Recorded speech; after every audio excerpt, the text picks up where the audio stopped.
নমস্কার। কেমন আছেন সবাই? আবারও একটা মিনি ব্লগে আপনাদের স্বাগত। যেই না বাড়ির বাইরে এসেছি অমনি আমার সঙ্গে সঙ্গে এই দুটিও এসে হাজির হয়েছে। আর বাইরে এসে তাদের সে কি আনন্দ! দেখতেই তো পাচ্ছেন কেমন সুন্দর নৃত্য শুরু করেছে।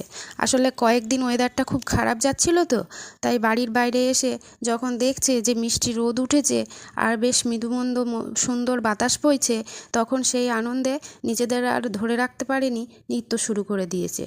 দেখুন গাছের পাতাগুলোও কি সুন্দর বাতাসের তালে তালে নাচ করছে। হ্যাঁ, বুটুন বুবুনের নাচের একটু তালমাত্রার এদিক ওদিক আছে বুঝতে পারছি, তবে জানি আপনারা সেটাকে কিছু মনে করবেন না। নাচ করতে করতে আবার দাঁড়িয়ে একটু গাছটা পর্যবেক্ষণও করে নিল। আসলে বাড়ির চারদিকটা ওরাই দেখে শুনে রাখে তো। আপনাদের যদি এই ভিডিও ভালো লাগে প্লিজ চ্যানেলটিকে সাবস্ক্রাইব করুন।